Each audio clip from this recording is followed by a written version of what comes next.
Hello, it's Shae Davis, and welcome back to the chat room. And if you're new here, if you would be so kind, we handle our business first. So if you can subscribe, hit that subscribe button, that notification bell, and like the video so that it can get across the YouTube algorithm. So you guys, I just thought about it, and I was talking to, my sons, and it kind of came to my attention, and I felt like I needed to do a video.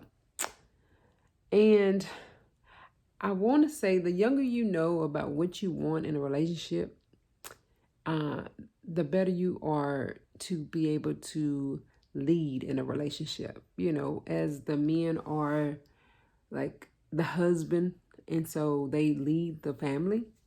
And so I think that the less you know about, first, it's going to start, first of all, about what you want in the woman that you're interested in. You need to be really clear so that you don't waste her time and you don't waste your own time. And the more clear you are and specific about what you would like in your mate, the better it is to the both of you guys. I think it's something that a lot of people don't spend the time doing. They see a woman, like a woman, want to date a woman, want to get with a woman. You know, it's just that versus spending time with yourself, knowing who you are before you pursue another person. And I just want you guys to sit back and reflect and ask yourself, for all the guys, sit back and ask yourself, and even women too, sit back and ask yourself, how much time have you spent thinking about what you want, what you need from your mate? Not just a warm body, but what is that thing that you, like, deal breakers? Like, what do you need a man who's a believer in Christ? Do you need someone, do you feel like, do you put any weight on the fact that if you guys are equally yoked or not? Because something, you need the soulmate. You also need the person who spiritual, and you also need the person who's a provider, you know, like coming from the woman's standpoint of things. But if you get 2 out of the 3, you still lose. Because my son and I, we were talking about equally yoked, and one of them was saying, hey, what's the point of being equally yoked? And I was just giving him an example about what I read was, if you're equally yoked to someone, then you tie it to them.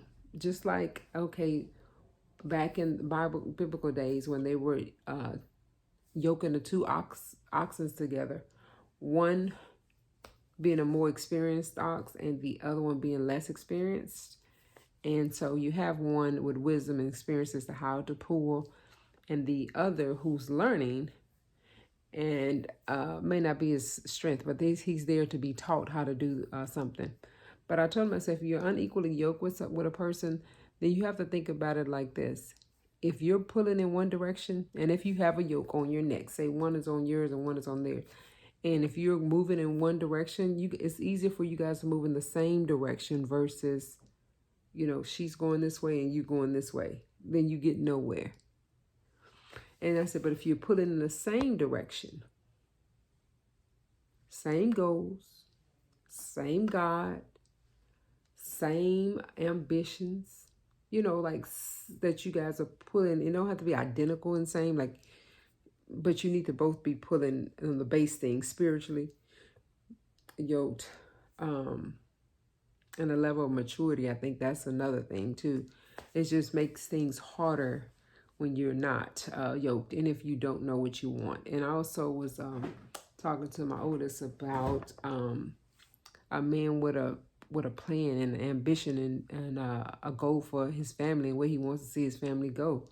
So, because I think when you reach this one level, then I feel like you should always want to grow. So you should have a next goal for you and your family to reach, and a next goal. And it should never stop, because you're constantly growing and evolving and changing throughout the relationships. But if you refuse to grow and you refuse to have goals and you refuse to have a vision for your family, then, you can't really expect anyone to want to follow you. You shouldn't expect your wife to want to follow that, because we as wives have to, or women have to be constantly nurturing something, constantly trying to help you achieve something, because we are designed to help. We are helpmeets. So we are constantly trying to help you get to the next level. Once you reach this level, we need another assignment. So the more goals and higher you want to elevate the family, as we're working those goals together, I think that that will be, a lifetime. It makes a lifetime of accomplishments together. And I don't think you would regret that, because any labor you're doing in your younger years, you're going to get to enjoy later on in life. To travel and see the world, or spoil your grandkids, or whatever it is that your goals may be in life. So, but I think it all starts by being still and not jumping into, not even your first. If you never had a girlfriend, if you young, you've never had a girlfriend, do not jump into a relationship if you're not clear about what you want. You got to be clear. What type of girl do you want? What type of guy do you want? Figure that piece out first. Because when I asked my young people here that live in with me, I was like, I don't know. They just want, they just want a girlfriend. That's my oldest, my older two. They just want a girlfriend. And my daughter just wants a boyfriend. But what do you want when you come down to those core questions? What do you want in your girlfriend, or what do you want in your boyfriend? And when they got quiet and looked at me like, "Stink," I said, that tells me that you're not ready for a relationship. You need to be clear, because the second biggest decision in your life will be who you're gonna spend your life with. Like who you would hook your life with.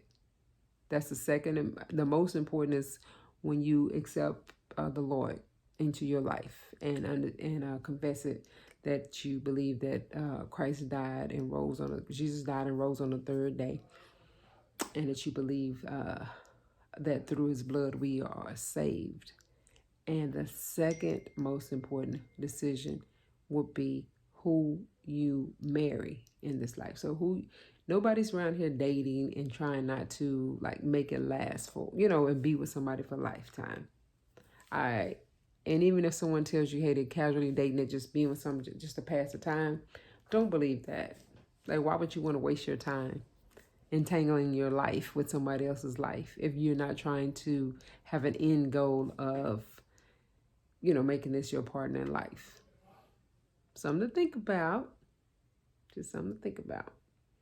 So thank you guys for tuning in. If you came in late, I would appreciate it if you subscribe and hit that notification bell.